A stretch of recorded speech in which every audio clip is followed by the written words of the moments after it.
어르신들이 기초연금을 받기 위해 재산을 자녀 이름으로 해두는 경우가 종종 있습니다. 그러나 재산을 자녀 이름으로 해놓았다 하더라도 재산이 그대로 남아있어 기초연금을 받지 못할 수도 있는데요.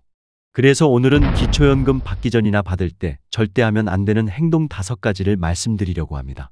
기초연금 조금 더 받으려고 이런 행동들을 하시면 손해가 더 클 수도 있고요. 기초연금을 잘 받고 계시던 분들도 탈락할 수 있는 요인이 됩니다. 기초연금 대상자는 만 65세 이상인 분들이기 때문에 오늘 영상 관심 있게 보셔야 하는 분들은 1958년생 이전 분들과 올해 대상자인 59년생, 내년 이후로 받는 60년생, 61년생, 62년생까지는 오늘 말씀드리는 부분을 알고 계시면 도움이 되실 겁니다. 매우 중요한 내용이니 영상 보신 후 소중한 분들에게도 꼭 공유해 주시고 2025년에는 더 많은 분들이 기초연금 받으시면 좋겠습니다. 먼저 기초연금 가구별 소득 인정액은 단독 가구는 213만 원 이하, 부부 가구는 340만 8천 원 이하입니다. 그래서 받을 수 있는 기초연금은 단독 가구 최대 33만 4,810원, 부부 가구는 20% 감액되어 최대 53만 5,680원까지 받습니다. 2025년 소득 인정액은 단독 가구 229만 원 이하, 부부 가구 367만 원 이하로 예상됩니다. 그리고 기초연금으로 받을 수 있는 금액은 평균 물가 상승률을 3.6% 적용한다는 가정으로 단독 가구 최대 34만 7천 원, 부부 가구는 20% 감액되어 최대 55만 5,200원까지 예상됩니다. 부부 가구인 경우는 부부 중 한 사람만 해당이 되어도 부부 합산으로 소득 인정액이 계산됩니다. 그러면 지금부터 이 기초연금을 받기 위해서 절대 하면 안 되는 행동 5가지를 소개해 드리겠습니다. 기초연금을 받기 위해서 절대 하면 안 되는 행동 첫 번째는 고의적인 현금 인출입니다. 기초연금을 신청하게 되면 본인 명의의 통장에 있는 금융재산의 경우 신청 전 3개월 동안의 평균 잔액을 소득인정액에 반영하게 됩니다. 이때 금융재산을 줄이기 위해서 그 전에 미리 돈을 모두 빼놓는 시니어들도 있는데요. 하지만 결론적으로 이러한 방법으로는 기초연금을 받을 수가 없습니다. 그 이유는 기초연금 수급을 위해 재산을 고의로 줄이는 것을 막기 위해 2011년 7월 1일 이후 처분된 재산이나 금융거래 내역을 모두 조사하는데 이때 고액의 현금 인출에 대해 소명을 못하면 금융재산에 그대로 반영될 수 있기 때문에 재산을 줄이기 위한 고의적인 현금 인출은 주의해야 합니다. 운이 좋아 처음 몇 년은 걸리지 않고 꼬박꼬박 기초연금을 받아왔다고 해도 추후에라도 걸리게 되면 기초연금 환수조치뿐만 아니라 환수액에 대한 이자까지 물어야 할 수 있기 때문에 절대 고의적으로 현금을 다른 곳에다 빼두시면 안 됩니다. 참고로 고액현금 거래 보고제도에 의해 하루에 1,000만 원 이상의 현금을 입출금하는 경우 거래자 신원, 거래일시, 거래 금액 등이 금융정보분석원으로 자동 보고되며 또한 최근 보이스피싱 범죄 등으로 은행에서 500만 원 이상의 현금을 인출할 때는 구체적인 인출 목적을 확인하기 위해 문진표를 작성하는 등 절차가 매우 까다로워졌습니다. 기초연금을 받기 위해서 절대 하면 안 되는 행동 두 번째는 편법 증여입니다. 앞서 기초연금을 받기 위해 재산을 자녀에게 미리 증여해 본인의 재산을 줄이려는 어르신들이 있다고 말씀드렸는데요. 이렇게 사전 증여를 하게 되면 자신의 재산이 줄어 소득인정액도 함께 줄어들면서 기초연금 수급에 유리할 것이라고 생각할 수 있는데 결론부터 말씀드리면 이것은 사실이 아닙니다. 그 이유는 기초연금을 받기 위해 고의로 재산을 줄였다고 볼 여지가 있기 때문인데요. 오래전부터 증여를 조금씩 해오신 분이라면 기초연금을 받는데 증여가 문제가 되지 않지만 최근 몇 년 사이에 증여를 하신 분이라면 기초연금을 받는데 어려움이 있을 수 있습니다. 2011년 7월 1일부터는 자녀에게 증여를 해도 재산이 바로 없어지지 않고 자연적 소비금액이라고 해서 매달 자연적으로 소비하는 만큼씩만 없어지기 때문입니다. 또한 2024년 기준 자연적 소비금액은 단독 가구 235만 7천 원, 부부 가구 286만 5천 원으로 이 금액이 매달 차감되어 영원이 될 때까지는 부모의 재산으로 보기 때문입니다.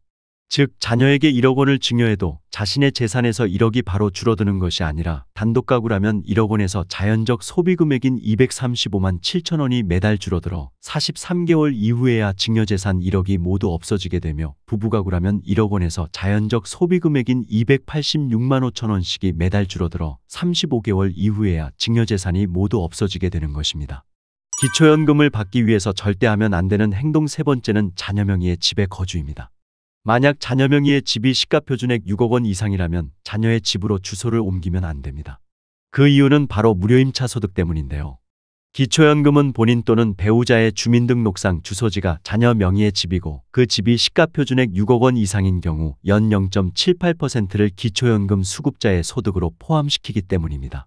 쉽게 말해 자녀의 집에 함께 살아서 줄어든 월세만큼을 부모의 소득으로 반영한다는 말인데요.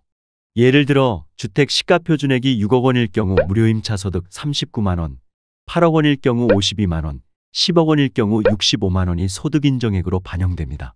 이로 인해 기초연금 수급 자격이 상실되거나 연금액이 줄어들 가능성이 있으니 이 점 유의하시기 바랍니다. 기초연금을 받기 위해서 절대 하면 안 되는 행동 네 번째는 명의대여입니다. 자녀의 사업을 도와준다는 명목으로 자녀가 개인사업자 명의를 낼 때 공동명의로 하거나 명의를 빌려주는 경우 자녀의 사업소득이 자신의 소득인정액에 반영되기 때문에 기초연금에서 탈락하거나 기초연금이 일정 부분 삭감될 수도 있습니다. 특히 가장 흔하게 하는 실수가 자녀가 자동차 구매 시 부모와 공동명의를 하는 경우인데요. 예를 들어 자동차 보험료를 줄이기 위해 자동차 명의를 자녀와 공동명의로 하는 경우가 있는데 이 경우 99%의 지분을 보유하든 1%의 지분을 보유하든 상관없이 차량가액 전체가 기초연금을 신청하는 부모의 재산에 반영되기 때문에 자동차든 사업이든 자녀에게 명의를 대여하는 것은 기초연금 수급에 도움이 되지 않으므로 신중하게 결정해야 합니다. 기초연금을 받기 위해서 절대 하면 안 되는 행동 다섯 번째는 집을 팔고 전세로 거주하는 것입니다. 기본적으로 기초연금 소득인정액을 계산할 때 집을 소유했을 때보다 전셋집에 거주할 때가 더 불리합니다. 먼저 집을 소유했을 경우 그 집의 매매가가 재산으로 전부 반영되는 것이 아니라 전년도 시가표준액을 기준으로 반영되는데 참고로 시가표준액은 시세보다 약 20에서 50% 낮게 책정됩니다. 따라서 매매가가 6억 원의 집이라면 시가표준액은 약 3억에서 4억 8천만 원, 매매가가 3억 원 정도의 집이라면 약 1억 5천에서 2억 4천만 원 정도가 반영된다는 것입니다. 반면 전세보증금의 경우 5%만 공제되기 때문에 만약 3억 원 전세에 거주한다고 하면 3억에서 5% 공제한 2억 8천5백만 원이 재산으로 반영되므로 현금을 확보하기 위해 집을 팔고 전세로 가는 것이 기초연금 소득인정액을 계산할 때 유리하다고는 볼 수 없는 것입니다. 또한 주택을 소유하면서 받으신 담보대출이 있다면 이 금액은 100% 부채로 공제하기 때문에 내 집을 소유했다고 해서 기초연금에 더 불리한 것은 아닌데요. 이런 점을 감안하면 기초연금에 반영되는 재산을 줄이기 위해 집을 팔고 전세로 가시는 것은 신중하게 결정하셔야 할 것 같습니다. 일부 시니어들 중 은퇴 후 소득이나 연금이 없어 고정적인 생활비나 병원비가 필요한 경우 있던 집을 처분하고 작은 집으로 줄이거나 전세를 고려하시는 분들도 계신데요. 이런 경우에는 무작정 집을 처분하시는 것보다는 가까운 주민센터에 가셔서 힘든 부분을 말씀하시고 도움을 요청하시거나 주택연금에 가입하시는 것도 고려해 볼 수 있습니다. 오늘 내용 도움이 되셨나요? 도움이 되셨다면 주변 지인분들께도 오늘 영상 많이 공유해 주시고요. 저는 다음 시간에 시니어분들께 더욱더 도움되는 정보로 다시 찾아오겠습니다. 오늘도 끝까지 시청해 주셔서 감사합니다.